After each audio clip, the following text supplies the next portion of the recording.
And now I'm going to share my screen. Give me 1 second. Okay, screen sharing, and I'm going to share this screen.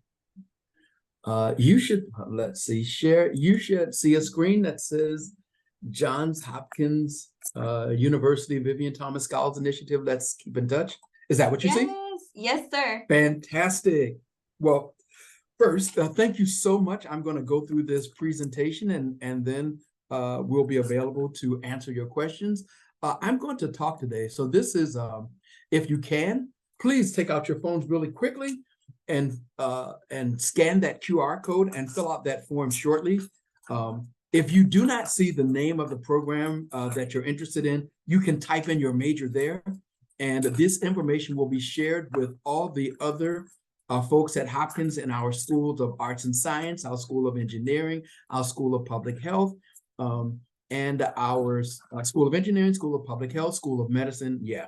And so if you're a social scientist or humanities majors, please know that despite the fact that majors listed are all STEM, this will go to our representatives in the College of Arts and Sciences, and you will not be forgotten. You will be included in our outreach. Okay, and if you would like to be in contact, and I'll show this again at the end of the presentation, if you would like to be in contact with me, here is the title of the presentation, which is writing a statement of purpose. If you scan that little QR code, you will have my contact information. So you'll be able to get in contact with me. So I'll leave that up for a few more seconds. Just pull out your phone, scan that QR code. It'll download my business card. After you do that, you can hit save it, done. And then you will have my contact information. I turn my phone off because every time, then it asks you, hey, do you want him to be in contact with you? Want him to have your information? If you say yes and you fill out that, my phone goes pop, pop, pop, pop, which is why the app is called Popple. Give it another few seconds, and then we will go. Okay. So the title of this presentation is called Writing the Statement of Purpose. And the Statement of Purpose is part of the summer research and graduate school application process. And it's really important because it's an essay, it's a comprehensive essay that allows you to tell the story of why you would be a good fit and a good match for the program that you're applying to, regardless of whether that program is a summer research program or whether it's a graduate school program. So at the end of this talk, I want you to know, let's see, it must be control. You can see my pointer. So at the end of this talk, you should know what an admissions, you should know, come on, okay. You should know what an admissions committee seeks to learn when they're reading a statement of purpose, how to write the essay, and what to say, and some things that you probably shouldn't say. And it's not that it's necessarily bad, but it's kind of like you get a paper and you pass. You can pass with a C-, you can pass with a C, you can pass with a B, you can pass with an A. I want to give you some instructions based on years and years of experience, not just mine, but my colleagues across the country. We've been doing this for many, many decades. And so we got together, and now this is a presentation of some of the things that we've learned over the years. And this presentation changes a little as we begin to learn more, and the landscape in graduate education, summer research and training changes. Okay, but first, here are some reminders. Here's a bit of reminder. So in a very competitive applicant pool, the statement of purpose cannot take the place of multiple bad semesters academic performance. Sometimes bad things happen to good people, but in a very competitive pool, that's not something that you see often, but that shouldn't discourage you from ever applying to a program. It cannot take the place of weak letters of recommendation, nor can it take the place of a lack of research experience. The reason is, in these very competitive applicant pools, that's what your competition is going to look like. And so what you're doing is you're competing for a space in this program, in these programs, whether summer research or graduate. And ultimately, what you want that statement of purpose to convey is, face it, you want it. You have worked hard, You've worked long, you have a lot of people backing you, a lot of people supporting you. And so this is the culmination of the work that you've done, whether this work is for a summer research program, a post-baccalaureate program, or whether it's for an actual graduate program. So moving on. These applications, whether regardless of what kind of, they have two components: the subject, which is you, and the target, which is the reader. So you will be writing this application as a subject, targeting the reader, because you are trying to sway this reader or persuade this reader that you would be a great fit and match for the program. So these admissions application, again, regardless of the kind of program, are read by admissions committees, and these committees consist mostly of faculty members. So you are going to write this essay to sway a faculty member or faculty members who are on this admissions committee. So these are some of the things that they're looking for. Among the characteristics, the personal characteristics, they're looking for at your academic ability, how well you did in classes, your analytical ability, your persistence and motivation, your creativity and vision, your ability to multitask, doing more than one thing at once, your ability to write clearly and concisely, your ability to collaborate, and that your interests match those of faculty members in the program, because they want to be able to train you in the area that you say you have an interest. So basically, it's all about productivity. You are going to craft this essay to show that you're a good fit, a good match, and that you will be productive. So the statement of purpose has two different areas: substance, what you say, and style, how you say it. For example, if you're greeting someone, you can say, "Hello, how are you? How's everything going?" That's one way. The message is greeting. The style, that was a very formal one I just gave, and there's a very informal, "What's up?" So either way, you can do something formal, something informal. Again, substance, what you say; style, how you say it. So let's first talk about substance. So when we're talking about the statement of purpose and substance, these are among the things that you need to talk about. Number one, that you will be productive. Number two, that you have personal qualities that will allow you to succeed in whatever the opportunity is, whether it's a summer research program, a graduate program, a post-bac program, and that your interests align with faculty research at the place where you're applying. This presentation, in case you're writing furiously, my dear friends at UCF have handouts of this presentation that they can send you following the end of my presentation. So you can take as many notes as you want, but you will get a PDF copy, handouts of this presentation. So you can just, you can even take pictures of what you want of the screen, but you will get a copy of this presentation from my good friends and colleagues at UCF. So continue on with subjects, with substance. Here are some things. Number one, you need to let folks know, what do you want to do? That's what are your interests, your research interests, and do they match those of a faculty? Why is this your interest? What has led you to pursue graduate school or the summer research experience? What courses, what internships, what job? And ultimately, what is it that you want to do? What is your career goal, or what are your career goals? So again, what do you want to do? If you don't tell us, we don't know. What's led you to this? What degree are you applying to, and what area? Often students don't necessarily tell that immediately. And so we want to ensure that you are crafting an application and writing an essay, particularly that statement of purpose, that answers these questions. So also along those lines, you're going to talk about what professors you want to work with. Adversity. Have you had success overcoming adversity? Which could possibly follow this, blemishes. Now, sometimes this adversity is not necessarily academic. The Supreme Court made a decision a few months back talking about diversity. But guess what? It turns out for all of us who are from diverse, underserved, marginalized backgrounds, whether it's first generation, low income, first generation and low income, underrepresented, you're underrepresented minority in some other, in a discipline, whether it's you're from an area, let's say you're from a rural community where you don't have your internet broadband is not as strong. All of these are areas of adversity where you can talk about the things that you've overcome to be the success story that you are now. So we've talked a little about substance. Now let's talk about style. Remember, substance is what you say. Style is how you say it. So with respect to style, you want to leave the reader with the impression that you will be productive if selected to participate in the opportunity. And that's what it's all about. You want to make sure that they know that you are the real deal, like my colleagues at UCF and my colleagues at Vanderbilt, at Johns Hopkins, where I am now. So continuing on with style. Number one, you want it to be concise. You do not want to take 8 words to say what you can say in 2 or 3, because you have a premium of space and you want to make sure it should be evident that you are that it's well conceived. You want to use stories to highlight your strengths. And of course, you want to make sure that it is vetted.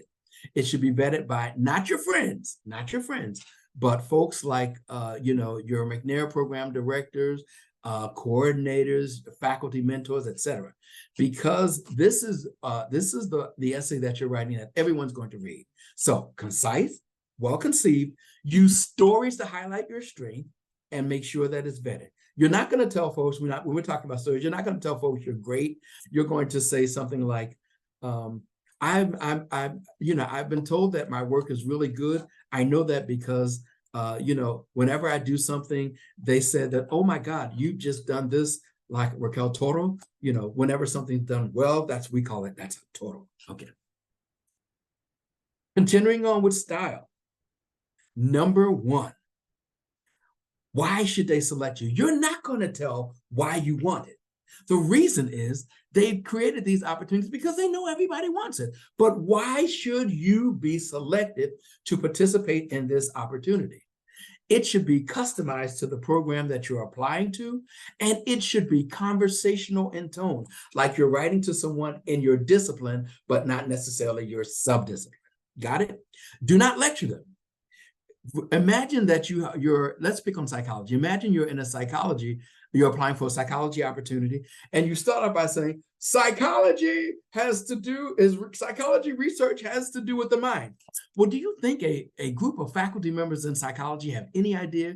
Yes, they do. So you don't want to lecture them. You want it to be conversational in tone. So when you're doing that, the words that you choose are going to be really important.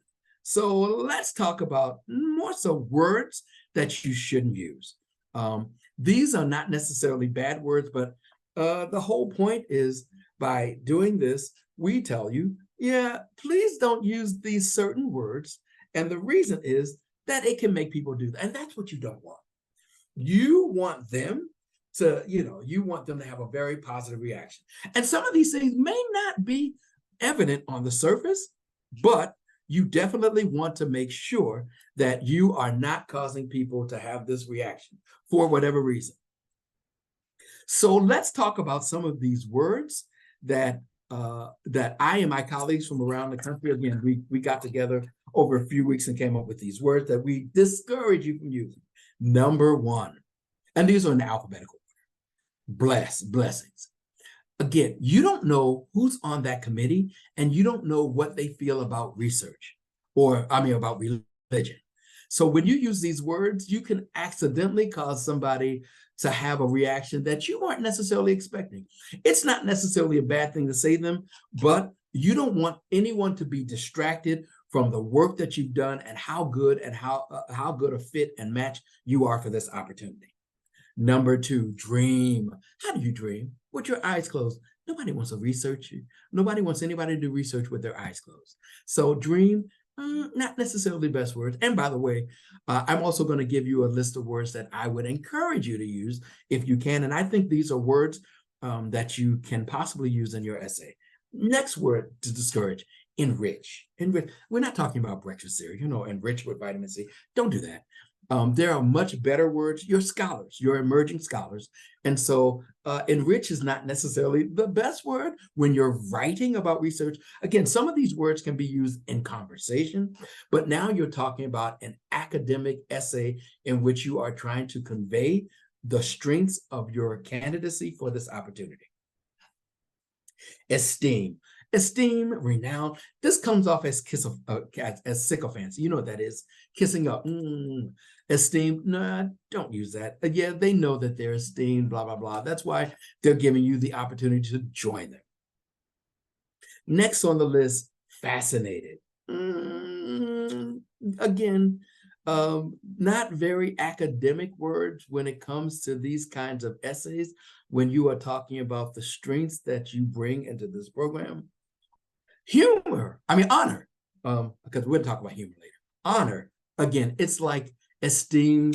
Honor comes off like esteem and renown. Yeah, no, leave it. Again, it comes off as sycophancy. You definitely don't want to do that. Next is intrigue. Listen, we're writing a statement of purpose, not a spy novel. Leave the intrigue for the television and for the reality shows. Love, unless you're doing something perhaps with some kind of counseling, leave the love out of it. Yeah, no, don't talk about love. You're not trying to write an emotional essay. However, your experiences and what you write about can have a strong emotional impact. And that's what you want to do. You want people to know exactly what you've done, but you also want them to know that, this is a part of, what you have or what you want to bring to the table.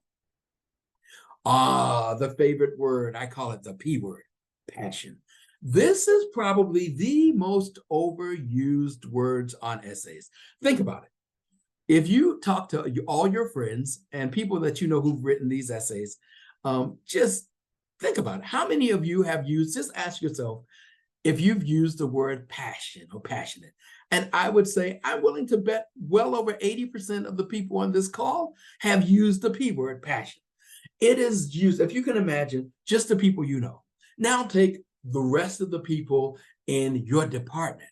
Then take the rest of the people in your school at your institution. Then take the number of people at your institution.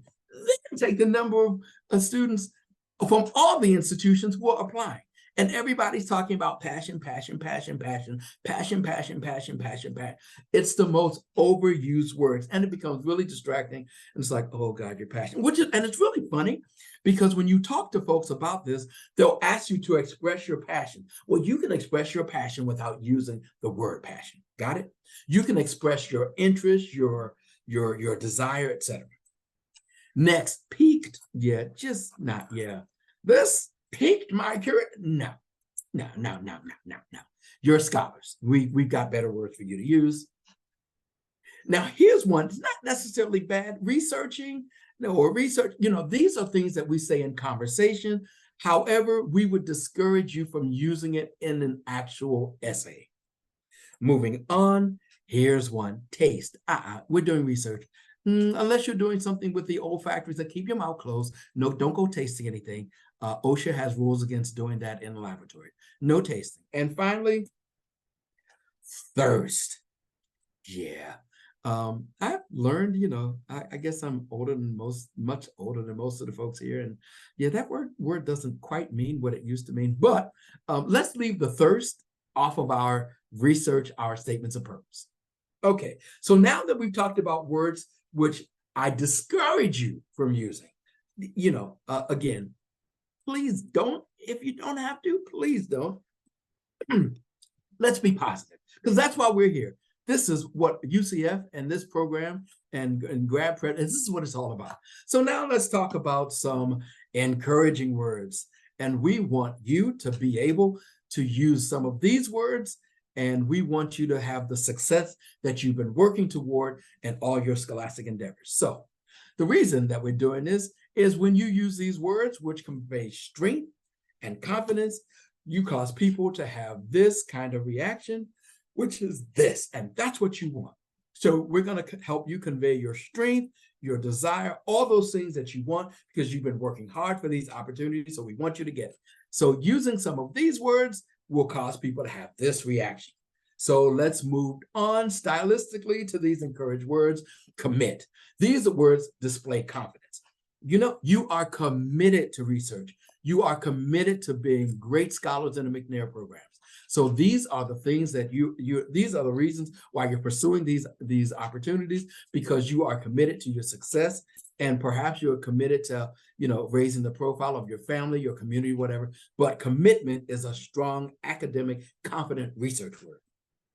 Curiosity. Don't be fascinated. Where do you go from there? You're curious. That's what young emerging scholars are. That's why you pursue research, because you are curious. Your curiosity has led you to pursue research and get answers to these questions. Next word, demonstrate. Because you are committed, you have demonstrated your curiosity by being a member of McNair and pursuing research opportunities. See how I just did that? I used all three of these words in a sentence to show strength and confidence. Next word, examine. When you're talking about any work that you've done, you can talk about, you always have to talk about, what is the question that you're going to answer?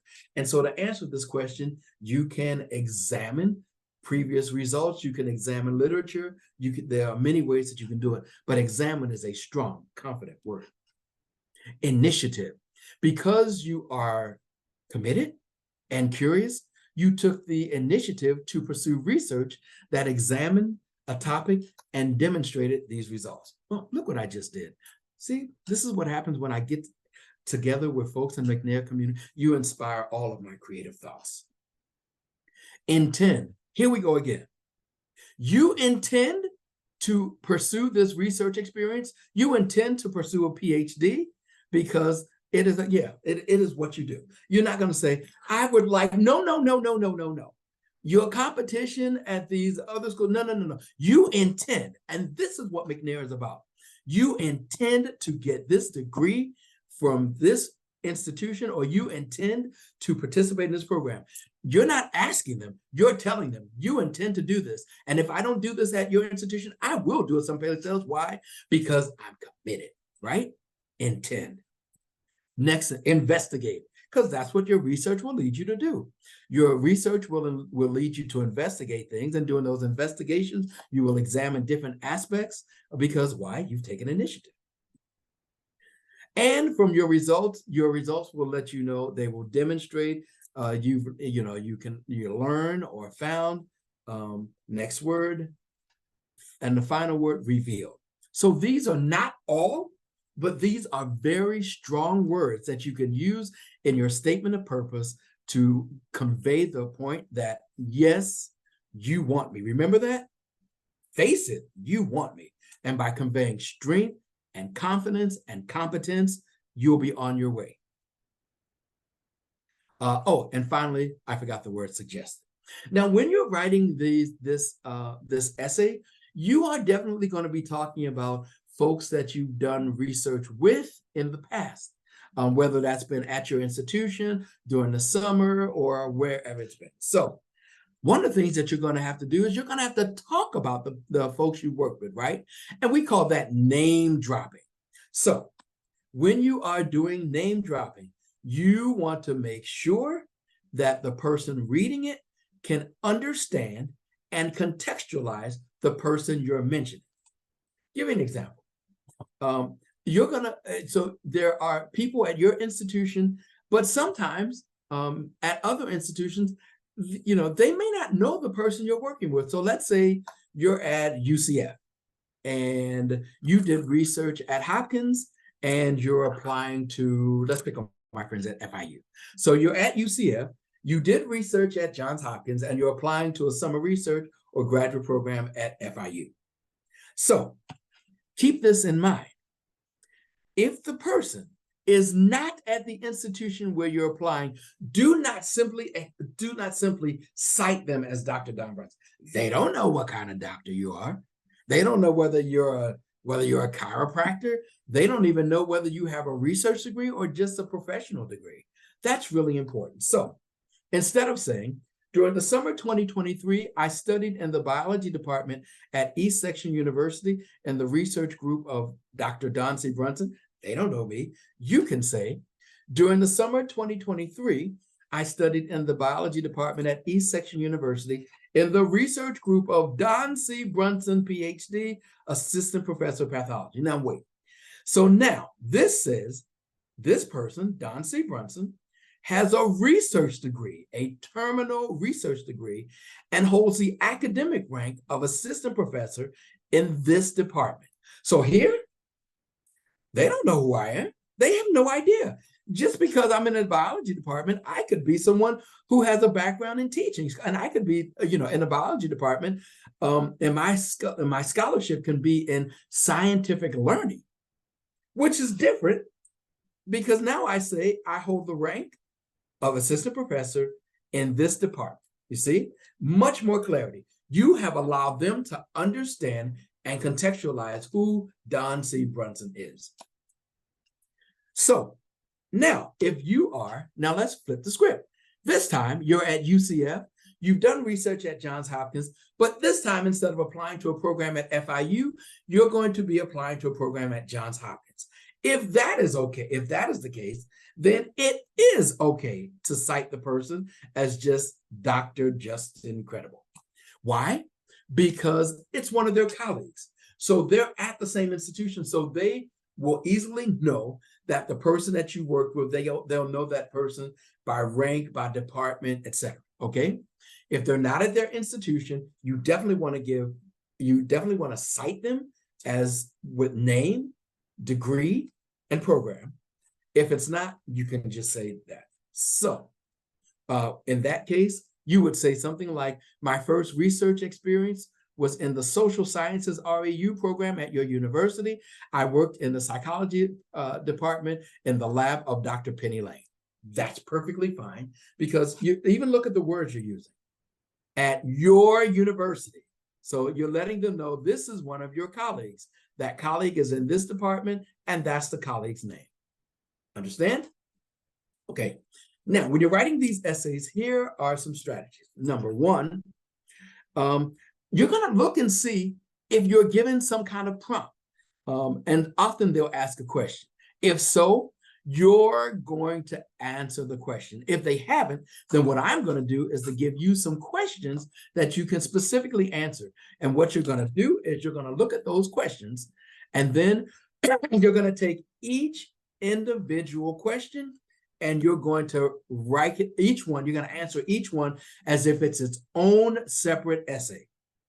And by answering these 4 or 5 questions, you're going to end up with about, anywhere from 10 to 15 pages, single space on your screen. And don't go cheating using some ultra large font. No, it should be like a 10 or 11 font. Yeah, we know those tricks that you all do. But yeah, and you're going to need at least 10 drafts. So please do not plan to write this over a period of a week, 2 weeks, a month. Yeah, despite the fact that you might have had an essay that you wrote in the past to get into another program, this one is much bigger. And here's what you might not actually know. Despite the fact that you and somebody liked it, you might have gotten into the program despite your essay, not because of. So what I want you to do is to ensure that you have the best essay possible. You're going to answer some of these questions. You're going to take each one of these. And remember, when you're answering these multiple questions, you might even repeat things from question to question. That's okay. The important thing is to get it out of your head and onto the screen. So also when you're writing, here's something. Number one, skip the humor. You don't know what other people think funny. Years and years ago, when I was at another institution reviewing summer program application, there was a student from New York that said, if I am admitted to this program, I'm going to bring a New York swagger. Now, I was the youngest person on that committee, and no one else on that committee, everyone was, from a majority background, and they were over 60. And they said to me as colleagues, Don, what is this New York swagger? And I said, maybe it's some kind of scented oil. I guess it smells nice. But yeah, that was humor gone wrong. Leave the humor out. The other thing, skip the flashy opening. When I was 6 years old, no. You have a page and a half to 2 pages if it's a PhD program or graduate program, a page to a page and a half if it's a summer research program. Skip the flashy opening, launch right into it. You do not want the readers to have to play Where's Waldo? Well, what program, what degree, etc. You're going to tell them right from the start, and I'll give you. So the big thing, the takeaway, launch right in. Nothing, just launch right in. And when you're talking about that, we're going to talk, the heart of this statement of purpose is the opening paragraph. And so you're going to use that opening paragraph. I know many of you like movies. Think about it. When you watch a movie, or whether it's at home or in a theater or wherever it is on your phone while you're waiting, remember there's always this opening scene, right? And with this opening scene, you are setting the stage. And based on that opening scene, you're like, oh, I think I really want to see this movie. Or yeah, you might have, or that opening scene said, this looks like it's going to be a bit of a stinker. So that's why this opening scene is really important, just as this opening paragraph in your statement of purpose is important. So in that opening paragraph, these are the things you want to do. You want to let folks know, again, what do you want to do? What are your research interests, and do they match faculty interests? Why is this of interest to you? What has led you to pursue graduate study or summer research? And you're going to talk about things like you're going to talk about anything that you're going to want them to know. That's going to get them primed to read the rest of your essay. So here's an example of a strong opening paragraph in a statement of purpose. And this one comes from this student. This is from a humanities philosophy. This student says, look at this word, I intend to earn a PhD in philosophy to begin my career as a faculty member studying political philosophy. See that? What is it that you originally wanted, what you want to do? Career as a faculty member. Got it? My interests are, so what do you want? What are you interested in? Contemporary continental philosophy, particularly Foucault, Africana philosophy, post-colonial theory, political philosophy, feminism, and media study. The student goes on to say, in addition, as an African-American faculty member, I would like my research, teaching, and academic service to serve as catalyst to inspire future students of color to pursue a career in academia. You know just what this student wants to do, why the student wants to do it, and what the student wants to do afterwards. So you have set the stage for your faculty readers to say, oh, we know what the student wants to do. Now that you've set that opening, now we're going to talk about making the rest of the case. So in the remaining of your essay, what you're going to do is you're going to talk about, number one, your background, your interests. You're going to mention your experiences and explain why you're excited about the opportunity. You also are going to talk about those things, those personal qualities that you have.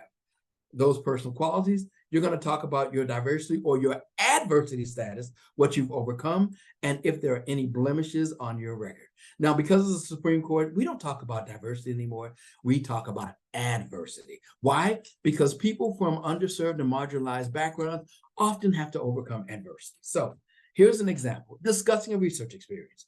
This student, a former McNair student who now holds a PhD, the student says, I participated in a project at Columbia University's history department. Look at these words: strong, confident word, utilize, examine, illustrate, solidify. Goes on to talk about, despite the fact that my research used a historical framework, I later came to understand I was incorporating sociological and psychological concepts. Putting it inside, someone says, oh, history is the humanities. Yes, but I use very strong research techniques. The students went on to talk about my results, illustrated the microsystem values, goes to talk about the exosystem barrier, such as limited childcare availability and long waiting periods for drug treatment, prevented many pregnant women from receiving the treatment that they needed. Working on this project, not only to look at this, solidify my interest in research about marginalized women's experience, but also help me learn the importance of using multiple disciplines to tackle complex questions about race and gender identity. That's an example of talking about your research experience. Basically, you want to tell, what did you do? Why does anybody care? What did you learn? And what does it all mean regarding your staying in research? Another question that we talked about specifically, what faculty members do you want to work with and why you're applying to that program? This student goes on to say, I feel that the interdisciplinary nature of your English doctoral program would complement my research interests. The student goes on to say that they're specifically talking about faculty members whom I would like to work with, include Professor Jones, I changed the name, whose incisive studies on African-American literature have guided my own research, and Professor Smith, whose inquiries into pedagogical approaches would aid me in my research on children and comics. Understand? They're talking about what they want to do and what faculty members. Didn't just mention the name, but let all the readers know that I know what these specific faculty members do, and this is why I've chosen those faculty members as ones that I want to work with. This student, how has adversity shaped your interests, your journey? This student, she says, I carried me, look at this, the first in my family to pursue education as an immigrant born in the Philippines. She goes on to say she wants to be a role model. I want to serve as an example to the Filipino and other minority communities as an outstanding, successful female professional. She goes on to say, by pursuing and achieving a graduate degree, I feel that I can bring awareness to the Filipino community and other minority groups of this imbalance in the science community and contribute to breaking some of the barriers that minority groups are limited by. Moving on, sometimes bad things happen to good people. To that end, what happened? So this student says, so you don't make excuses for your bad thing. This student, look at these words: strengths and confidence, resilience, create, develop, implement it. It says, during my sophomore year, I suffered an injury which caused me to fall behind in my classes and miss a significant amount of work. Instead of getting discouraged and falling behind, I developed a plan of action and implement it. The student does not go on to talk about the horrible, unfair faculty members, but nope, I realized I had this problem. I developed a plan and implemented it, and goes into, without, not drawing this out. One single sentence. This plan included increasing my meeting time with my professors and adjusting my schedule to maximize the time needed to study and get back on track. Not drawing it out, not making it real long, a simple explanation. No excuses. I had some trouble. I suffered an injury. I got behind in my classes. I made a plan. I implemented. This was the plan. And the student finally goes on to say, I'm prepared to apply these skills and this drive to succeed in my graduate work at your school. So your takeaways from this presentation. Number one, remember that this essay is going to tell the story about why you are a good fit and a good match in the program in your own words. You're going to take at least 10 drafts of answering those questions about faculty members, your research interests, your adversity, etc. So it's going to take you a while to write. And finally, after those 10 to 15 pages that you have, you're going to do a lot of editing. You're going to add transitions, etc., etc. If you're applying to a graduate program, it's going to end up with 1.5 to 2 pages of summer research. It's not unusual for those to be a page and a half. And now your tasks. If you haven't started, I need you to get started immediately. Number two, use these tips to get it right if you've already started. And finally, get it vetted for insurance. Why? Because you want to make sure that you've written the strongest essay. You want to give yourself every chance to succeed. So for those who came in a little bit late, please take out your phone, scan this QR code so we can stay in touch with you about research opportunities at the Johns Hopkins University. And so at this point, I'm going to stop sharing my screen and take, and let me go back all the way back to the beginning real fast so that I can, so I can, in case you want my contact information, here again, come on, work with me. Giving you my contact information so that you, in case you want to get in contact with me about anything, this is that first QR code to get. And this is my contact information. Scan this QR code. And now I'm going to stop sharing my screen so that I can talk to you. I'm unable to monitor the chat. Wow, we have a lot of folks in here. So I'm going to escape. So at this point, please feel free to ask anything that you want. I'm going to ask my dear friends at UCF to help me with any questions. You can raise your hand if you want, and we'll recognize you. I have my dear colleague at Johns Hopkins, Dr. Noel Vargas. Again, she's absolutely phenomenal. So any questions that you have, I'm happy to answer them. So we do please, questions. Yeah, we do have, oh, I'm so sorry. We did have some questions in the chat. So the first one is, are all these words also a good fit for MBA programs, such as law or business, or only for PhD research programs? So if the business program is, if you're talking about, for example, an MBA, not necessarily. Let me tell you why. Because those are professional programs. Those are practitioner programs. Whereas the statement of purpose is usually associated with research programs. So if you're applying, for example, the med school, it's going to be much more personal. Whereas this statement of purpose is less personal. You probably heard people talk about personal statements. Well, the personal statement is a different essay than the statement of purpose, although they have some of the same elements. The personal statement is much more personal, and your experiences, it depends on the program you're working. So for law, you're probably going to be doing a lot of interactions with others. So there are personal qualities that you're going to want to have. You're going to want to talk about collegiality and all these other things, because in law, you always talk about the law firms. There are very few, individual attorneys. They're part. So you're going to have to do a lot of collaborations, and then you're going to have to do a lot of client experiences. Whereas research, you might be dealing with a lot of literature reviews. You might be dealing with bacteria or animals, and yes, you can talk to them, but I don't trust people who talk to bacteria. Okay. Next question. Perfect. So Allison says, I'm curious as to why researching is on the list of words to avoid. Researching is a conversational words. Like, for example, when you're talking to folks, there are things that you say. Like, okay, you could like when I see my dear friends at UCF, I say, hey, but I wouldn't start my email with that. I would say something like, hi, hello. So it's not that it's bad.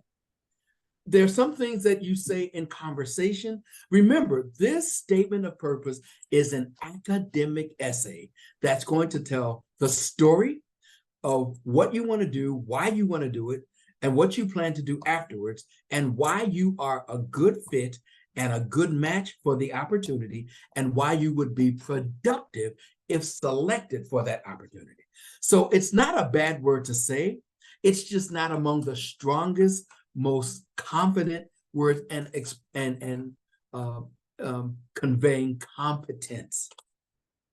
Perfect.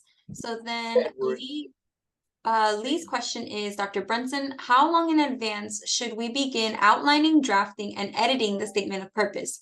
3 months? 6 months?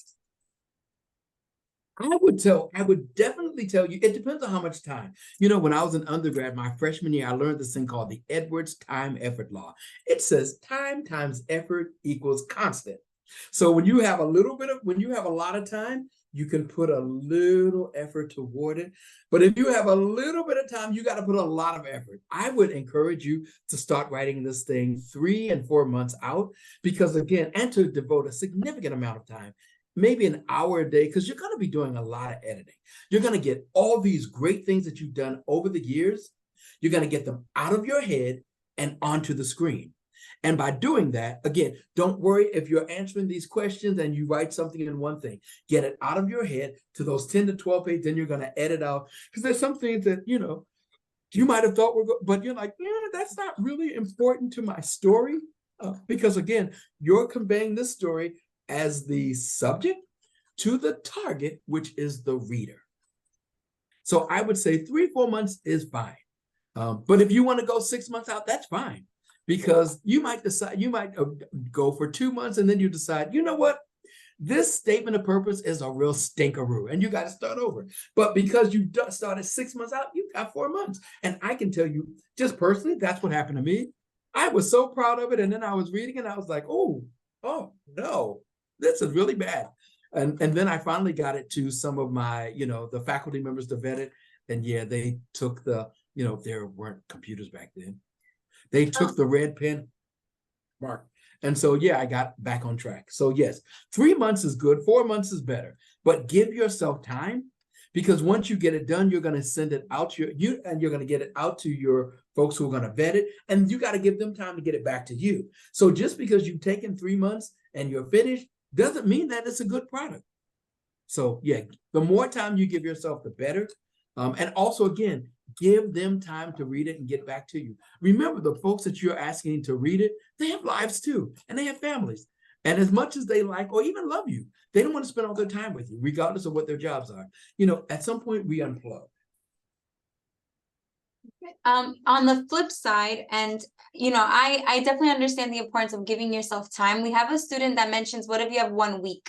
And so in that circumstance, we're going to work with what we got. And so one thing that we have here at UCF is the University Writing Center, which I'm actually going to put the link in the chat, because I would implore you to go visit the Writing Center this week. That way you can work with them on any stage that you are. If your time isn't, if you are needing to produce this a little sooner than later. So that's like my one recommendation for if you have just 1 week left to write this, write it and get yourself to the Writing Center to review it.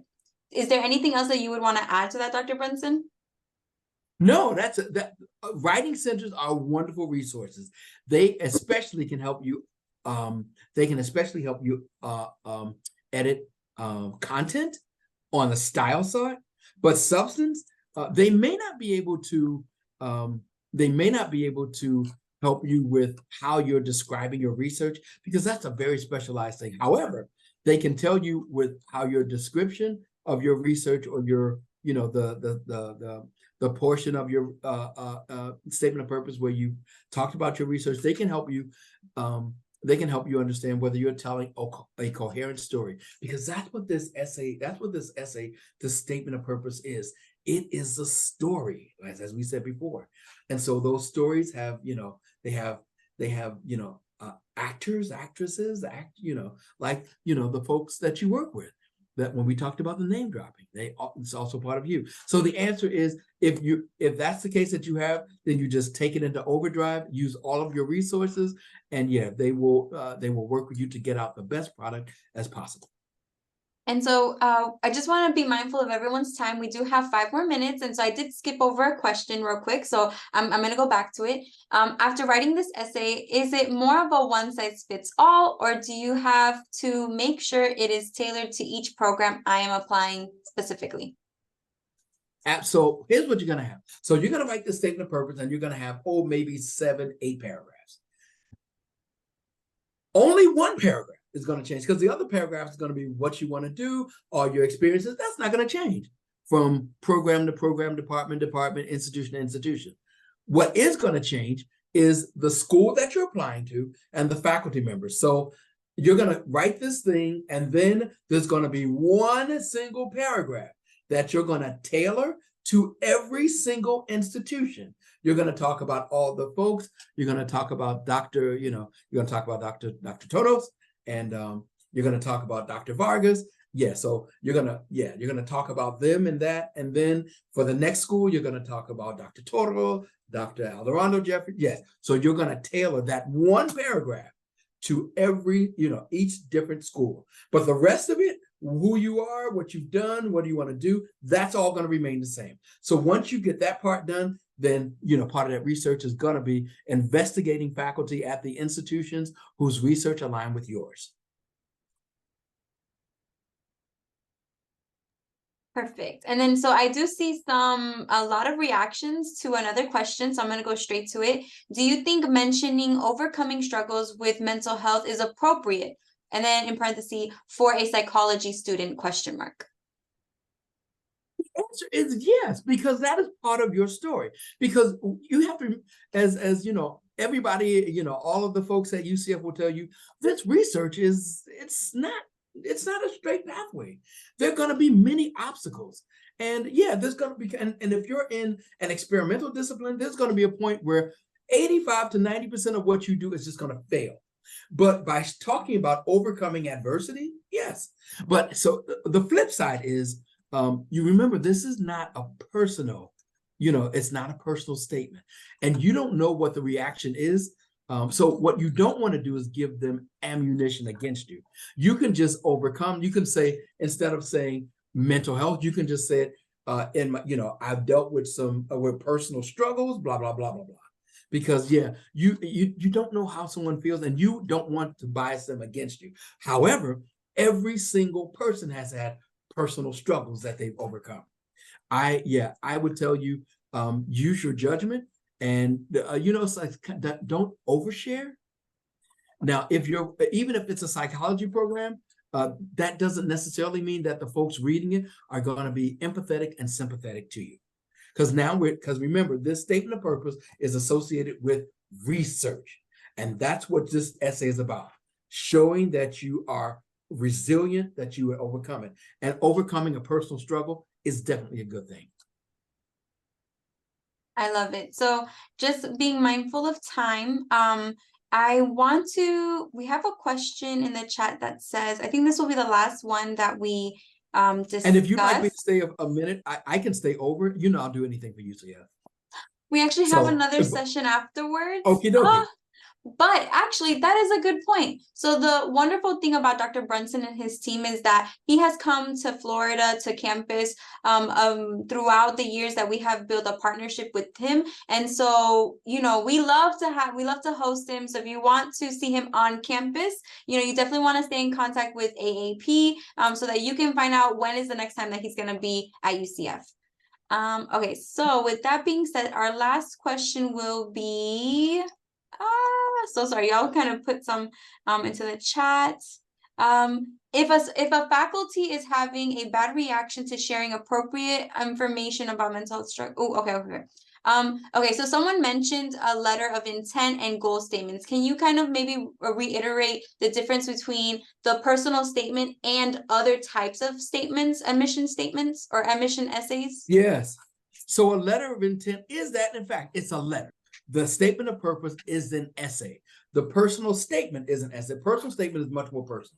If you want to think about it, the statement of purpose is a combination of a personal statement and a research statement, as well as a diversity/adversity. So there are three different essays combined into one. And what sets them apart is the research statement is purely research. The personal statement is very personal. The statement of purpose is, and the adversity statement is putting those together, but less personal. And the reason is, remember, it's all about your productivity. So yes, so it is different. There are different components. Again, there are a number of graduate essays that you're going to be doing. I was muted. Awesome. Thank you so much, Dr. Brunson. So students, no worries. I'm going to be emailing we are going to be emailing the PowerPoint at the end of the week with the recordings of all of the sessions. So we just want to give a round of applause to Dr. Brunson and his team for being here with us. We sincerely appreciate it. And for the rest of the students, keep attending our grad prep week events, and we'll see you tomorrow at the fair. Thank you so much, everyone. Okay, thank you for having me. And I still owe you that spreadsheet. I haven't forgotten you. I'll send that today. Awesome. We went on my conversation when I was at UCF. Okie dokie. Bye. Thank you so much. Bye-bye. Okay, thank you. Nice meeting you. Thank you for having me. Nice meeting you, Noel. Bye-bye.